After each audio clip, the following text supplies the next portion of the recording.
Hello everybody, how are you doing? This is S. Anthony Thomas. This is the S. Anthony Thomas Show. And good news, my friend. As promised in my introduction to this podcast, next week I'm going to have my first guest. So that should be interesting. I think we're going to have a good time with that. But what I wanted to talk to you about this time is sometimes you have something and it's great. Then it goes away and you don't miss it till it's gone.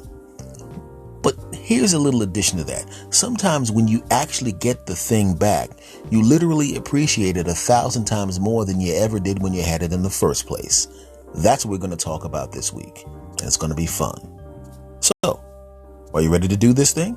Of course you are. All right. Let's go.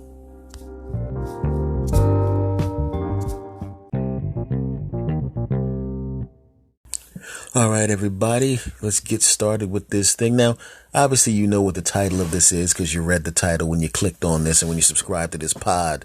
And you know how I'm talking about how sometimes you have something that's great and you don't really miss it until it's gone. And that falls across so many parts of our lives. Everybody just automatically assumes it's the romantic part. It's the dating part. And that's true. That's usually what people are talking about, because I've been in that situation before, right? I've lived with women before and had places where you have a long-term girlfriend that comes in and out of the house so much that she might as well live there, but she doesn't live there, but she might as well live there. You know what I'm talking about. And I'm going to take it from the guy's perspective in this particular podcast because, I'm a dude. But the thing is, when you live with a woman or she's always there, just like anything else, when you have someone at your house all the time, there are little annoying things that the other person does that makes you go, oh God, well, they're doing that again. They're saying that again. He's doing that again. If it's a guy friend, if it's a lady friend or your girlfriend, oh, she's doing that again. All of those things. And of course, they're saying the same thing about you. But the positives of you being there will outweigh the negatives, right? You think about the things that are positive about being in a relationship. Not the obvious stuff, but the physical expressions of love. We'll take that out of the equation for this because that's not the most important part. But sometimes you come home and you just experience things that just remind you that she's there. You come home and the house smells like her perfume, right? You come home and, maybe it's her turn to cook, right? And you smell the food in the kitchen. You come home and she does something nice for you. Even if you come home and something like her balled up socks are on the floor, her coat's on the back of the chair, you know what I'm saying? Her plate's on the table. And those things would normally annoy you because who wants a balled up socks in the middle of the floor? And who wants a plate with food scrapings on it on the table? You don't want that crap, and that's annoying. It's a pain in the neck. Oh man. And if that happens on a regular basis, you start to get annoyed, right? You start to get a little angry about it. And sometimes you guys start fighting about crap that's really not that important. You leave the toilet seat up. All those cliche things that people fight about, right? And all these little niggling things and sniggling things and wiggling, bliggling things build up, and all of a sudden, you don't like each other anymore. All of a sudden, she doesn't want to come over as much anymore. All of a sudden, if you're living together, you leave each other. You break up. You're not a part of each other's lives anymore. You're sitting there, I can't stand her, I can't stand him, blah-de-bop-de-bop-de-bop, complaining to your friends on the phone. Get out, I don't like you, and all of that stupid crap, right? But then what happens? They're gone for a while. And you realize all of the good stuff that was actually happening, and you don't focus on the bad stuff anymore, right? Like I said, even though we take the physical expressions of love out of the equation, we'll just put them back now, and there's a whole lot of that. You really definitely miss that part of the relationship, right? But you also miss the other stuff, right? Sitting on the couch, right? Just sitting there next to each other. You don't even have to be doing anything with each other. Just looking across the room and she's there, or he's there for ladies, right? Right? You love that person. You could be in a situation where you're sitting there and as a matter of fact, nothing physically is going to happen. She could literally walk in the house and go, by the way, I just want to say now that I'm walking into the house, you're going to see me do my everyday activities, and you're going to see that and you're going to go, well, she's not tired. I'm going to make my move later on tonight to get some action. What I want to let you know right now, sir, I have just the exact amount of energy that I need to have to do my everyday at the house activities, but not enough to get it on with you later on, right? And sometimes that happens. And sometimes you know nothing's going to happen. But she's there, and you're happy she's there. You just like looking at her. You just like the sound of her voice. You just like the way she walks across the room. You just like everything. You love all of that stuff, and you forgot about that stuff because you were worried about the balled up socks on the floor and the plate on the table and the fact that she always leaves lipstick stains on the sink and all of that crap, and it built up till you broke up, but now she's gone. He got on your nerves, didn't he? And always leaving the toilet seat up and doing all of that stupid crap, always turning to the stupid sports when you want to talk, always on the phone with his dumb guy friends, placing bets over a stupid game. You don't even like sports. Why does he like sports? Sports are stupid. You like some sports, but not the sports he likes. He doesn't want to go to the movie that you want to see. He just wants to see movies where stuff blows up. He's a pain in the neck. Why does he leave his dirty drawers? His drawers are disgusting. Why do you ever heard of buying more drawers than two? You nasty person. You need to buy. I'm buying you some drawers. Oh, now you're not going to wear the drawers I buy. They're just like the ones you wear. You're such a man. Damn it, daggone it. And all these things that are stupid build up, and now he's not there. But you forgot about all the stuff you liked about him. You felt protected about when he was there, right? Not that you can't protect yourself, but he's bigger than you, right? You like the fact that he was there. You like the smell of his cologne when he's in the house. You like the way it felt when he held you when you were sitting on the chair. You like the fact that this and you like the fact that that and all of the crap that comes with being in a relationship. You like all of that crap, right? But he's gone now. Oh no. And now you start to appreciate each other a little bit more, right? You start thinking about the times when you're in the supermarket and how much fun it was to just hang out with each other, doing all the little couple things, right? You take the shopping list, you rip it in half. She goes and gets the stuff in the cold section. You go get the fruits and vegetables, all of that crap. You're laughing and joking about someone doing something stupid in the supermarket as you get in the car. You're complaining about the people not being able to drive in the parking lot. You're sitting there bonding about how normal you two are and how everybody else is nuts, right? And those didn't seem like big things. But you go to the supermarket by yourself and you want to lean over and talk to somebody about something wacky you saw or how expensive this thing was and how much it didn't cost this much. Last time, oh, he's not here, right? You want to talk to her about your day and oh, she's not there. And you start to appreciate the person. Why was I complaining about that stupid crap? None of that stuff matters.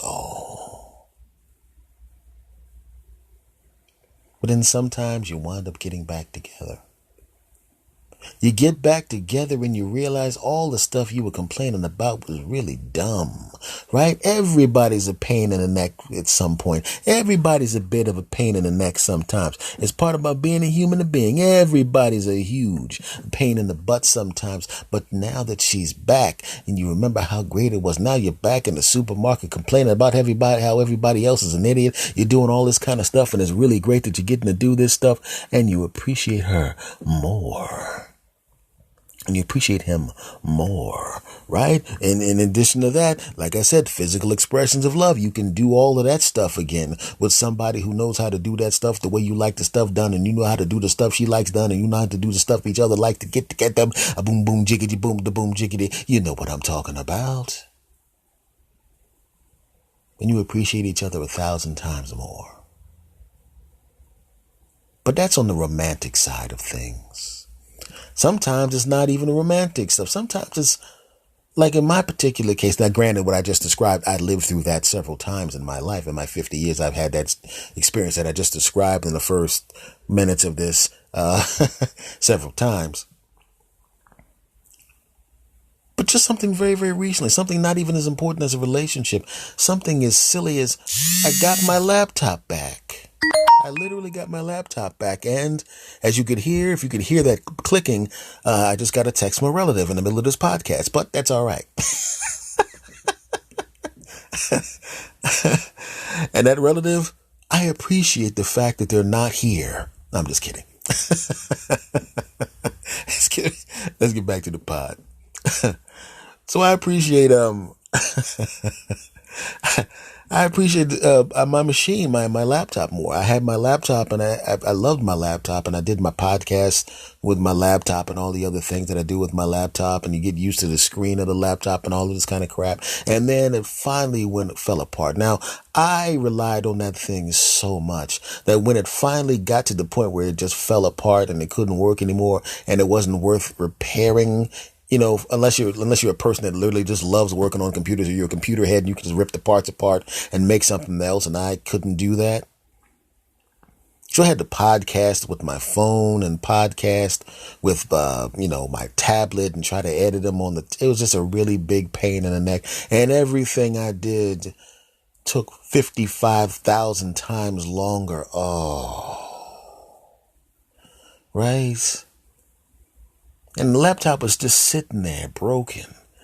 And there were times when I would complain about, this thing's getting slow because it's older. Dag nab this laptop, dag gummit, this thing just getting slower. This thing, darn it, this thing, I hate this thing. And then it broke and it was gone. Oh. And I realized how important that thing was to me. And I missed it. It was gone. And now all of a sudden doing the things I needed to do for my podcast and all these other kind of things, it was 55,000 gazillion, quadrazillion times harder to do. Oh. So I took it and you sell your old laptop to somebody who knows how to fix that crap, and they go, oh yeah, and then you make sure you wipe it down to make sure that there's none of your information is on it, hopefully, and then you give it to them and let them take the parts and make something. You get a little bread for that, and you put that money aside, and you put a little money aside until you get the next machine, right?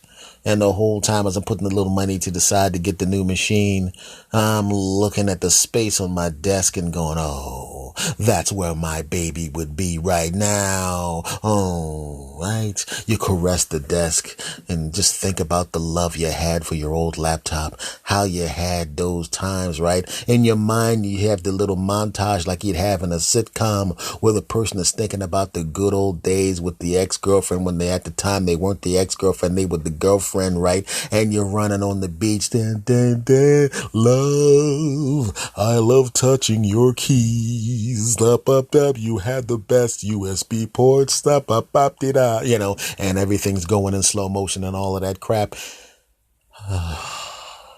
Man, the good old days. Right? A couple of weeks goes by. Now you have the bread for the new laptop, right? And you see a laptop that's actually less expensive than the laptop that you had because the technology's gotten better and it has a much bigger screen. Oh, you got a 2-inch bigger screen. It's a much bigger, wider screen. It's faster. And it actually costs roughly the same amount of money as the one you just got rid of. Oh, yeah. You go to the store and you're standing there. You look on the internet. We have one left at the sale price. We have one left at the sales price. You get in your car. You drive down there like a bat out of where. You get into the store. You see another guy in the parking lot pulling up at exactly the same time. You have your pleasantries. You're talking and talking as you're going to the Best Buy. Bop da ha. Scappity bop de bop bop de bop. Really small talk, kind of fun small talk. You going, this guy's a pretty good dude. I'll never see him again, but I like him. You walk into the thing and all of a sudden you start noticing that you're both walking in the same direction. And at first it's kind of funny. We're going to the same place. What are you following me? You stalking me? Wait a minute. Now, as you're walking closer and closer to where the laptop that you want to buy is, when there's one left, you notice that that laptop is all the way in the back because they were trying to sell them at the sales price. Basically, they put it all the way to the back the same way you would put, if you're having sales on a soda in a supermarket, you could put it in the back so everybody has to walk all the way through the store and take a look at all the other items that they have, right? And then, of course, you go and get the sodas. I might as well get a bag of chips while I'm here. I might as well do my shopping while I'm here. I'm going to get some chicken and this and that. That's what they're doing, and that's what they did with the laptop. You had to walk through all the small peripheral things that you would buy for your laptop or your other computers or your phone and stuff. And now you're going, hey, that only costs $8. I'll get that. They know what they're doing. But that's beside the point. You're walking with that guy, and now all of a sudden your conversations get a little more tense. They're not pleasantries anymore. You're looking at each other like, wait a second. he better make a left or a right real quick, because if we take 15 more steps, 13, 12, 5, 4, 8 a second, and now you're both standing there looking at the display model, and you know there's one left. He knows probably that there's one left, and there's two of you, and there's one of that thing, and now all of a sudden the two guys who 3 minutes and 15 seconds ago were having a good little punk conversation and looking at each other like it's the good, the bad, and the ugly. And because I'm the one telling the story in this story, I'm Clint Eastwood and he's the other guy. And I'm looking at him like, listen to me, punk. My computer broke down, punk. And I'm a podcaster. I have 2 successful podcasts. And I have a lot of other things I do online. And punk, I'm getting that computer, punk. That's right, punk. You better walk over there and buy a tablet, punk. And he's looking at you like, oh yeah, buddy. Well, let me tell you something right now, punk. I got a little daughter right now, and I'm getting tired of her messing with my real good computer. So I'm going to get her this other real good computer and let her mess with that because it's on sale. And I'm getting tired of her messing with my computer, and I'm going to get that computer and take it back home for my daughter. Oh, no, you're not, punk. That's not my problem that you got a daughter, punk. If you were a real dad, you would have had that computer already. You wouldn't be waiting for the sales price. You would have loved your daughter enough to pay full price, punk. And I'm telling you right now, that computer's coming home with me, punk. Oh yeah, punk. That's right, punk. And we're looking at each other, right? And we're looking at each other the same way 2 guys would look at each other if they found out that they're dating the same woman. And they know right now this is the day that they both got suckered into coming to her house, because she's now going to announce to both of them which one she wants. And both of you know you can't wait to get her. You want her. And not only did you want her in the first place, now that you know you have competition for her, you want her 10 times more than you wanted her before you got that right. Oh, yeah.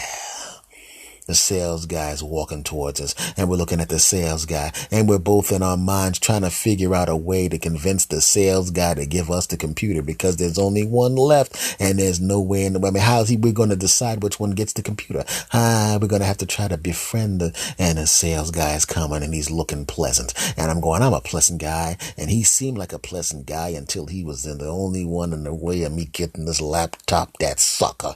And I'm looking at him, and he's looking at me, and we're looking at each other, and he starts getting sad in the face, and I'm looking at him, and I ain't getting sad in the face. I'm looking tough in the face because I'm not a punk like this guy is. And then I realize I'm a 50-year-old guy, and this thing is probably going to be on sale. You know, they'll probably have another bunch of these, and maybe I go to another location. I mean, this is really for this dude's daughter. I'm not gonna. I said, dude, if this is really. Hold on, let me take off my Clint Eastwood outfit. I don't know why I had this on. This is kind of weird that I happen to have this in my back underneath my coat. He goes, I was wondering why you were wearing the Clint Eastwood outfit. I said, let's not start fighting again, dude. I said, look, man, this is really for your daughter. I mean, I really need this machine. But if it was for my daughter, I would hope that a really cool, smooth guy would be nice enough to let me have the computer. So you know what I'm going to do, man? Look. Like I said, it's for a kid. Maybe you get the computer. Maybe I'll wait till another one comes, or maybe I'll buy the display model with a discount. I mean, either way, they probably won't sell the display model, but let's just, And the guy walks up, hey guys, what's going on? I said, yeah, we're here for the thing. He goes, yeah, oh, there's only one down there. And I said, yeah, there's only one down there, and there's 2 of us. He goes, that's not a big deal. We got 50 in the back. What? Yeah, it's 50 in the back. Yeah, normally have, if you can see right there, there's only enough space for 6 in there. And there were 5 people that bought the other ones. That one's still there. Once I finished the paperwork, which I just did, if you weren't here, or if you had come to me a couple of minutes later, I was going to go in the back, grab 5 more and stick them in the display case. And then, you guys would have walked in there and you just grabbed the computers and then walked out. So what's going on here? Why are you guys looking so weird? Oh, we thought that there was 1 left. Oh, no, like I said, I got 50 in the back. Actually, it's more, let me check. Beep, beep, beep, beep, beep. Oh, no, I got 53 in the back, actually. Oh, okay, well, I guess this is really not a problem. No, not really. I'll be right back. I'll get another one. And he goes and gets another one, comes back, me and my buddy now. We're high fiving and talking again. Your daughter, hope she's enjoying it. We're friends again. We pay. We walk out together. We high five each other. And we go about our business. I bring the computer home. I open it up. And like I said, this has a much bigger screen than my other computer did. Much bigger screen, and it's faster. And I wouldn't have had this computer if the other computer blew up. And I just think about the computer and I'm thinking, man, I appreciate this computer, having a computer more than I ever did before. Because this one's faster. This is a better machine than I had before. In fact, I'm glad the other one blew up. Because if it didn't blow up, I wouldn't have got this machine, which does more. It's going to make my job easier. I appreciate having a computer now 1,000 times more than I did before. In fact, look at the size of this damn screen. Goodness gracious. I mean, when I watch videos, when I watch Netflix, this is 1 billion times better. This is awesome. I mean, that computer actually lasted way longer than it should have in the first place because I baby my machines. And if this machine had blown up 6 months later, this computer wouldn't have been on sale. If it blew up a few months earlier, the computer wouldn't have been on sale, but it blew up at exactly the right time. Everything worked out perfectly. There's so many areas in the life where that happens, right? The computer was gone and I started using my tablet and my phone. I started thinking, I don't need that thing in the first place. I was wrong. Right? I started being able to figure out how to do things with the little tablet and the phone. And I started getting a little full of myself. I don't need that computer. Get out of here. And I figured out a way to get it done. It was a lot more steps, but I got it done. And then that thing went on sale and I got the computer back and everything was faster, better, greater. And I appreciated it 1,000 times. Having a computer 1,000 times more than I did before. It happens a lot, my friend. You appreciate things, then they're gone, and you miss them, and then if you get them back, whoo. Well, I know one thing. I appreciate you, and I'm glad you guys aren't going anywhere, and I'm not going anywhere either. Right? You're going to listen to this pod, and I'm going to be back next week, and after you listen to this pod and listen to my smooth tones, right around 2 days after you listen to this, you're gonna start missing me. Where's this Anthony? I need him to tell me some more stories. Where's this Anthony? He said he's gonna have a guest next week. Well, I will. And then I'm gonna come back and you're gonna go, I appreciate this Anthony 1,000 times more than I ever did. Oh yeah, that's gonna happen. It better. All right, folks, that has been this episode of the S. Anthony Thomas Show. I want to thank you, and I'm not kidding. I appreciate you. But here's the thing. Every time I do this, I appreciate you 1,000 times more without having to miss you. That's how special you are. And that's how much I appreciate you. Much love to you all. Thank you for the kind words and the love that you've been showing me more and more each week and telling your friends. I appreciate it. And I will see you next time. Much love to you all. Take care.